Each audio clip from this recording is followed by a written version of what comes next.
Mabuhay ka forward thinkers! Welcome back sa Melvin C.C. Valenzuela Podcast. Ngayong araw, pag-uusapan natin ang isang uri ng robbery na madalas hindi napapansin pero pwede ring magdulot ng trauma sa mga biktima, ang unarmed robbery. Kahit walang baril, gumagamit pa rin sila ng puwersa, pananakot o distraction para magnakaw sa mga shoppers o sa mga vulnerable kiosks sa loob ng mall. Susuriin natin ang isang totoong insidente, aalamin natin ang mga pagkakamali at pag-uusapan natin ang importanteng aksyon at responsibilidad ng bawat miyembro ng security force. Tingnan din natin ang mga SOPs, security policies at corrective preventive measures na pwedeng i-implement para matugunan ang banta na ito. Isipin natin ang isang senaryo na nangyari sa isang crowded food court ng isang busy na mall. Isang grupo ng mga tao, parang ordinaryong shoppers lang, ang strategic na pumwesto malapit sa isang kiosk na nagbebenta ng mamahaling cellphone. Habang dinidistract ng isa ang vendor sa pamamagitan ng mga tanong, mabilis na kinuha ng isa pa ang ilang cellphone sa display at itinago sa isang bag. Ang pangatlo ay nagbabantay, tinitingnan kung may napapansin ang security. Pagkakataon na nalaman ng vendor ang nangyari, nakakalat na ang grupo sa crowd kaya mahirap silang habulin. Nakuna ng insidente sa CCTV pero malabo ang footage at ordinaryo ang itsura ng mga perpetrators kaya mahirap silang i-identify.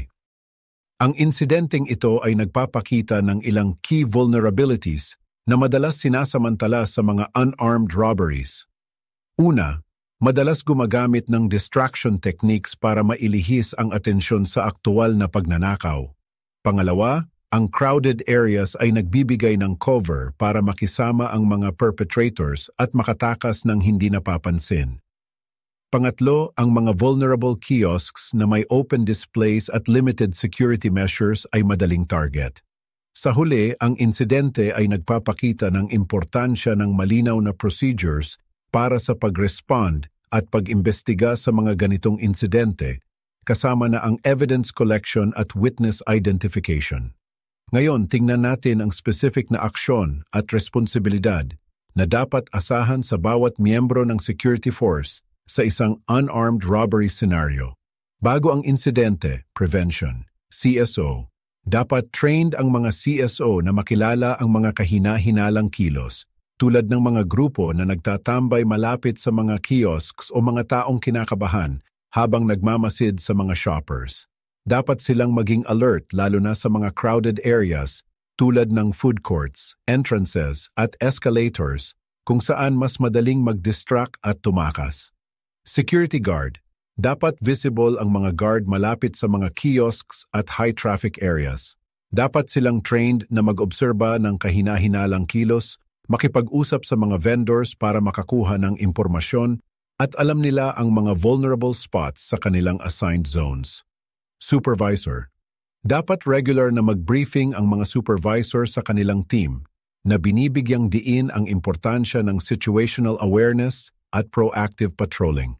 Dapat nilang tiyakin na alam ng mga guard ang layout ng mga kiosks at potential vulnerabilities at naiintindihan nila ang procedures para sa pag-respond sa mga unarmed robbery incidents. Security Manager. Dapat makipagtulungan ang security manager sa mga kiosk owners para mag-implement ng security measures tulad ng secured displays, limited stock on display, at clear lines of sight para sa surveillance. Dapat din silang gumawa at mag-implement ng comprehensive security policies na tumutugon sa unarmed robbery, kasama na ang response protocols at evidence collection procedures. Habang nangyayari ang insidente, immediate action. CSO. Kung makita ng isang CSO ang unarmed robbery na nangyayari, dapat niya itong i-alert agad ang security team, magbigay ng detailed description ng mga suspects, ang kanilang lokasyon at ang kanilang direksyon ng pagtakas. Dapat siyang mag-obserba at mag-report habang naglalayo, inuuna ang kanyang sariling kaligtasan at iniiwasan ang direktang komprontasyon. Security Guard. Pagkatanggap ng alert, dapat mabilis na mag-respond ang mga guard sa lugar ng insidente, i-assess ang sitwasyon, at subukang pigilan ang mga suspects kung safe itong gawin. Dapat nilang unahin ang kaligtasan ng mga shoppers at staff at gumamit ng de-escalation techniques para maiwasan ang unnecessary force. Mahalaga ang malinaw na komunikasyon sa supervisor at iba pang responding units. Supervisor, dapat idirekta ng supervisor ang security response, makipag-coordinate sa mall management at law enforcement, at tiyakin ang kaligtasan ng mga shoppers at staff. Dapat din niyang simulan ang evidence collection procedures, kasama na ang pag-secure ng crime scene, pagkuha ng witness statements, at pag-review ng CCTV footage. Security Manager. Dapat ipaalam sa Security Manager ang insidente at magbigay ng guidance kung kinakailangan. Dapat niyang subaybayan ang investigasyon, makipag-coordinate sa law enforcement, at tiyakin na na-file ang lahat ng necessary reports. Pagkatapos ng insidente, corrective and preventive, lahat ng security personnel dapat i-document ng lahat ng involved personnel ang insidente, kasama na ang witness statements, suspect descriptions, at anumang ebidensya na nakolekta. Dapat silang sumali sa mga debriefings at reviews para matukoy ang mga lugar na pwedeng pagandahin. Supervisor. Dapat magsagawa ang supervisor ng post-incident analysis kasama ng team. Sinusuri ang response at tinutukoy ang anumang training gaps o procedural weaknesses. Security Manager.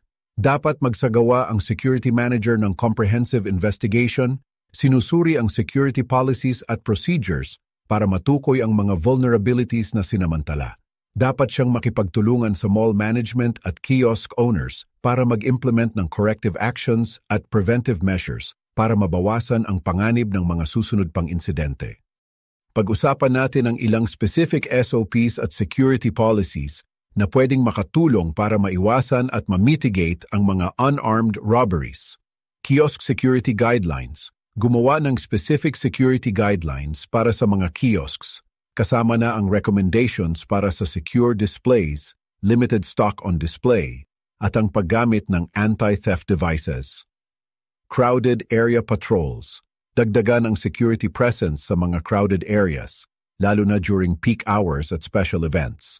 Mag-implement ng strategies para sa effective patrolling at observation sa mga challenging environments na ito. De-escalation at communication training. Magbigay ng specialized training para sa security personnel sa de-escalation techniques, verbal communication skills, at kung paano humarap sa mga komprontasyon ng hindi gumagamit ng unnecessary force. Suspect identification at tracking.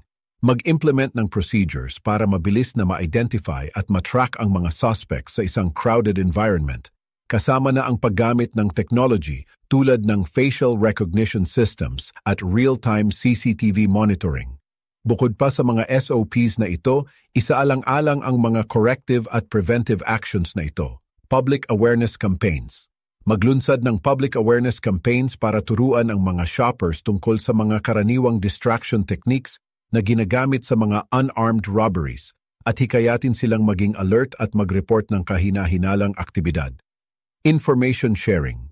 Magtatag ng isang system para magbahagi ng impormasyon tungkol sa mga kilalang offenders at crime trends sa mga tenant ng mall at security personnel. Environmental design.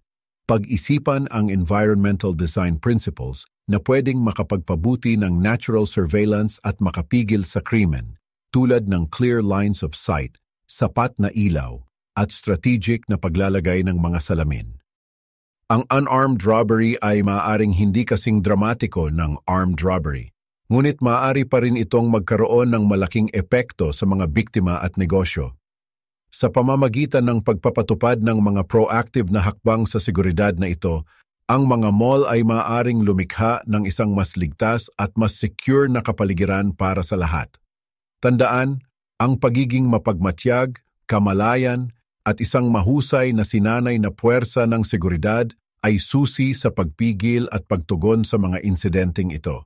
Salamat sa pakikinig, manatiling ligtas, at sumama sa amin sa susunod na pagkakataon para sa isa pang insightful na episode sa Seguridad ng Mall. Thank you for listening to the Melvin C.C. Valenzuela podcast. If you found this episode helpful, please share it with someone who could benefit. And don't forget to subscribe for more valuable insights. You can find us wherever you get your podcasts. Now, it's time to put these strategies into action. I'm confident you'll see positive results.